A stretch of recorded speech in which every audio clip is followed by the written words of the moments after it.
ইব্রাহিম তোমার এই নতুন স্ত্রী বেশি দিন হয় নাই বিয়ে করেছো, আর তোমার নবজাতক সদ্য জন্ম নেওয়া শিশু, এই দুইজনকে মক্কায় নির্বাসিত করো।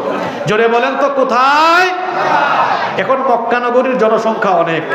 আপনাদেরকে মক্কার ইতিহাস শোনাচ্ছি বাবারা, ভাই এদিকে তাকান, শেষ কথাগুলো শুনুন। এখন মক্কা যেমন জনবহুল একটি সিটি, মক্কায় তখন কোনো মানুষ থাকতো, চতুর্দিকে ধুধু মরুভূমি। নূহ আলাইহিস সালামের প্লাবনের পরে কাবা ঘর, এটার ভিত একটু নড়ে চড়ে গিয়েছিল। এখন যে কাবা ঘর আছে, ওই দেখেন আল্লাহ কাবা ঘর বানানোর জন্য কেমনে ইব্রাহিম নবীকে কেনান থেকে তার বংশধর একদম সৌদি আরবের মক্কায় ঢুকাইয়া দিয়েছেন। সুবহানাল্লাহ কইতে ইচ্ছে করে না? বললেন যাও তোমার বউ বাচ্চাকে ওখানে রেখে আসো। কত বড় পরীক্ষা এটা! আপনাকে যদি বলা হয় আপনার বউ বাচ্চা মাত্র জন্ম নিয়েছে, আজকে আপনার বাচ্চা সহ বউ রংপুর থেকে সিলেটে রেখে আসে, আপনি বলবেন ভাই মাফও চাই, দোয়াও চাই, পারবো না। জাতির পিতা এই পরীক্ষায় অবতীর্ণ। আল্লাহ বলেছেন নির্বাসনে রেখে আসো, কোনো ছায়া নাই, একটা কথাও বলেন নাই। তার এই নবজাতক সন্তান আর বিবিকে নিয়ে মক্কায় চলে গিয়েছেন। আল্লাহু আকবার। সামান্য কিছু খাবার আর পানি দিয়ে চলে আসতেছেন। বিবি বললেন প্রিয়তম স্বামী কোথায় যান সামান্য খাবার পানি দিয়ে আমার আর আমার এই সদ্য জন্ম নেওয়া শিশুকে রেখে?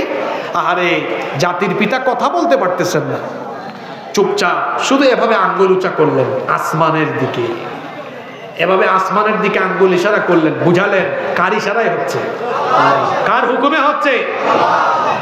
হাজেরা বললেন অসুবিধা নাই, নির্ভয়ে বাড়ি ফিরে যান। যদি উনার ইশারায় এখানে রেখে যান, উনার হুকুমে রেখে যান, আমি আশা করি তিনি আমাকে আর আমার সন্তানকে এখানে রিজিক ছাড়া মারবেন না। সুবহানাল্লাহ পড়তে ইচ্ছে করে না? এটার নাম ঈমান। এটার নাম কি?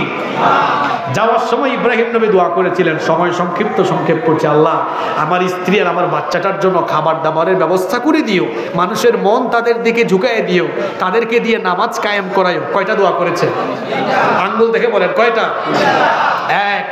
আল্লাহ খাবারের ব্যবস্থা করে দিও। দোয়াটা কেমনে কবুল হয়েছে? যখন কিছু সময় পরে খাবার পানি শেষ, হাজেরা পানির জন্য দৌড়াদৌড়ি করেন, দেখি কোনো মানুষ আছে কিনা, কারো কাছে পানি পাই কিনা। একবার সাফা পাহাড়ে উঠেন, আরেকবার মারওয়া পাহাড়ে উঠেন, এরকম করে সাফা আর মারওয়াতে 7 চক্কর দিলেন। কয় চক্কর? আল্লাহর কাছে এত ভালো লাগলো, জাতির মাতা তিনি, জাতির মাতা, এত ভালো লাগলো তার এই কর্মকাণ্ডকে আল্লাহ জাতির পিতার সন্তানদের জন্য হজ আর উমরায় গেলে 7 চক্কর দেওয়াকে আল্লাহ বাধ্যতামূলক করে দিয়েছেন। আরো আসতে বলেন সুবহানাল্লাহ। 7 চক্কর দিয়া ক্লান্ত হয়ে বাচ্চার কাছে এসে দেখেন নবজাতক ছোট্ট শিশু ইসমাইল আলাইহিস সালামের পায়ের কাছেই মরুভূমিতে বালুগুলো সরে গিয়ে ঝর্ণা ধারা উদ্গীরণ হয়েছে। কোন কূপ? মাউ জমজম, জমজম। এই জমজম উৎপন্ন হয়ে গেল। এবার জমজমের পানি যখন এখানে চলে আসলো, নিজেও পান করলেন, নিজের বাচ্চাকেও পান করালেন। সুবহানাল্লাহ বাড়ি গিয়ে বলবেন। এবার শোনেন, এই জমজমের পানি যখন আসলো, তখন আকাশের মধ্যে পাখির আনাগোনা বাড়লো। ব্যবসায়ী কাফেলা যখন মক্কার পাশ দিয়ে যেত, তারা পাখি দেখে টের পেলেন নিশ্চয়ই এখানে কোনো পানির কুয়া আছে। ইব্রাহিম আলাইহিস সালামের 1 নম্বর দোয়া ছিল খাবার আর পানির ব্যবস্থা করো। 2 নম্বর দোয়া ছিল মানুষের দিল ঝুঁকিয়ে দাও, কারণ এই অঞ্চলে কোনো মানুষ বাড়িঘর। ওই 2 নম্বর দোয়া কেমনে কবুল হয়? বনু জুরহাম গোত্র এসেছে ইয়ামেন থেকে, এসে বলল এখানে তো পানির কুয়া আছে, হাজেরা আমাদেরকে একটু পানি দিবেন। তিনি বললেন পানি দিব, শর্ত আছে। কি আছে? তারা ভাবলো মনে হয় টাকা পয়সা চাইবে, কিন্তু ঘটনা ঘটলো উল্টা, টাকাও চাইলেন না, পয়সাও। বললেন তোমরা যদি এখানে বসতি স্থাপন করো তাহলে তোমাদেরকে পানি দেওয়া হবে। সুবহানাল্লাহ। তারা বসতি স্থাপন করলেন, তাহলে 2 নম্বর দোয়া কি কবুল হলো না?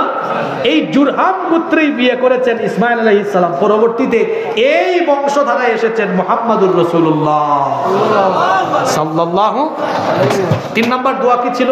আল্লাহ এদেরকে দিয়ে নামাজ কায়েম করা।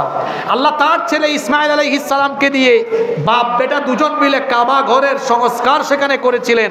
সেই থেকে আজ পর্যন্ত কাবা ঘরে 24 ঘন্টা সালাত, জিকির, আজকার, তাওয়াফ, ইবাদত চলতেছে, অবিরাম গতিতে চলছে। এই দোয়াও কবুল হয়েছে। সুবহানাল্লাহ।